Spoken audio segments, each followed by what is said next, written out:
Good luck for all student. जैसा आप यहाँ पर देख रहे हैं, देनदार एवं लेनदार को पहचानने का सबसे आसान तरीका, तो हाँ, सबसे आसान तरीके की ही हम बात करेंगे।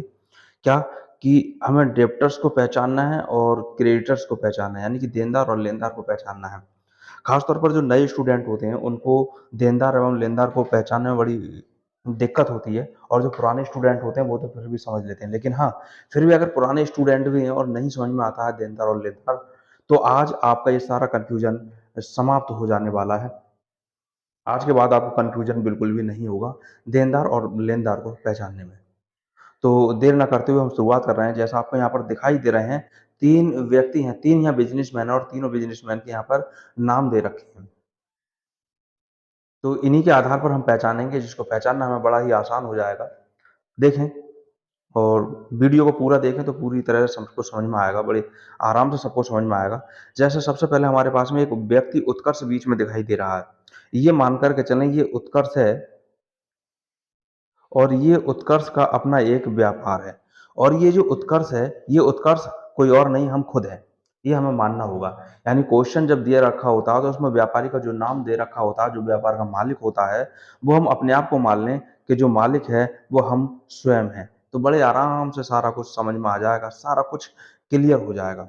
अब जो भी खाते बनते हैं, ये सबको अच्छे से मालूम है कि खाते जो बनते हैं मालिक के नहीं बनते हैं। मालिक का जो व्यापार होता है, उस व्यापार के खाते बनाए जाते हैं। फिलहाल इसी को फोकस करते हुए हमें देनदार और लेनदार को समझना है। जैसा कि हमारे पास में एक व्यक्ति है समीर, ये हमारे पास एक व्यक्ति समीर है। इसको देनदार और लेनदार को पहचानने के 2 तरीके होते हैं। एक तो ये कि जर्नल में जो लेखा करने के नियम मैंने आपको बताए थे, इसकी एक शॉर्ट वीडियो भी डाली है, वो आपको इस ठीक इससे पीछे मिल जाएगी। तो उसमें एक रूल्स दिखाया था कि जो देने वाला व्यक्ति होता है, वो हमेशा लेनदार होता है, और जो पाने वाला व्यक्ति होता है, वो हमेशा लेनदार होता है। अब इसमें हमें अपने बारे में बिल्कुल भी नहीं सोचना होता है। जो अन्य जो व्यक्ति हैं, उनके साथ जो लेन-देन हो रहा है, उनके बारे में सोचना होता है। जैसे मान कर के चलिए, समीर से हमने माल खरीदा है, समीर से हमने माल खरीदा है, और तो ये उधार का एक लेन-देन हो गया है। या फिर समीर से हमने नगद रुपए प्राप्त किए हैं, यानी समीर ने भुगतान दिया है, तो हमारे पास में कैश आई है, और वो कैश किससे आई है? समीर से आई है। समीर यहाँ पर कौन हो गया? समीर यहाँ हो गया देने वाला।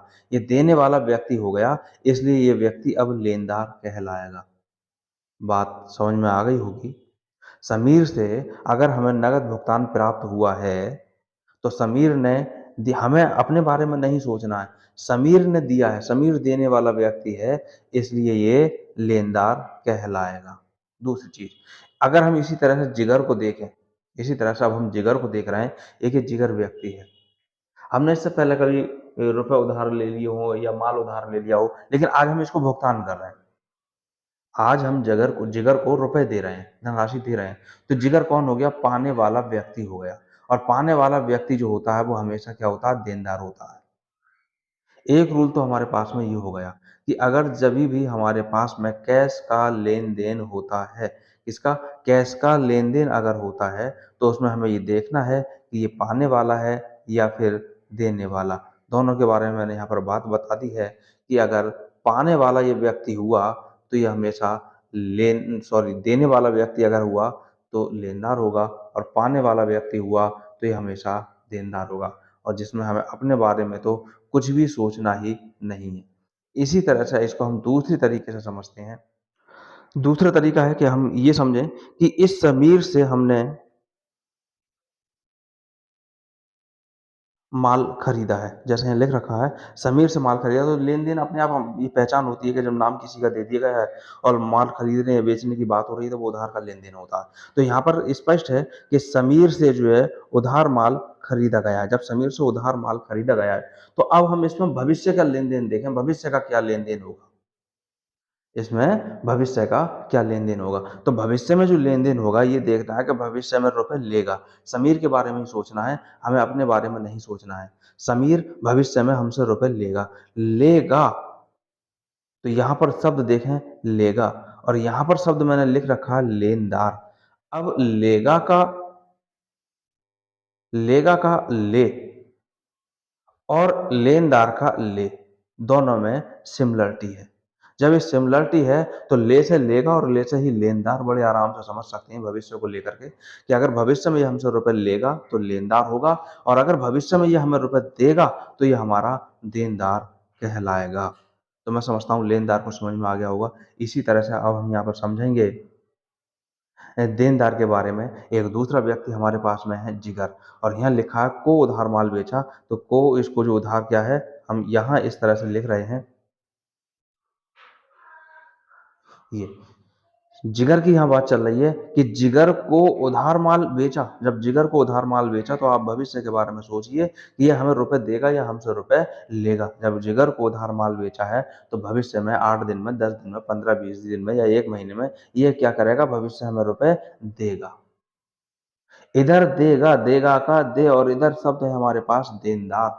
इसमें भी आप बड़े आराम से इसको समझ सकते हैं, देख सकते हैं कि ये देगा जो शब्द है, इसका पहला अक्षर है दे और देनदार का पहला अक्षर जो है वो भी है दे। इस तरह से दोनों में सिमिलरिटी हो गई। तो देगा यानी देनदार, देगा लेनदार कभी नहीं हो सकता। देगा देनदार ही होगा और लेगा लेनदार ही होगा, लेगा देनदार नहीं हो सकता। तो इस तरह से ये चीज़ों को हम बड़े आसानी से क्वेश्चन को देख करके समझ सकते हैं कि देनदार होगा या लेनदार होगा, कब कौन व्यक्ति देनदार होगा, कब लेनदार होगा, जिसमें हमें अपने बारे में बिल्कुल नहीं सोचना होता है। जिस दूसरे व्यक्ति से व्यापार चल रहा है, उसके बारे में सोचना है कि वो हमें रुपए देगा या हमसे रुपए लेगा। तो इस तरह से 2 रूल्स आपको यहाँ पर मिल गए हैं और बड़ी आसानी से इसको समझा जा सकता है।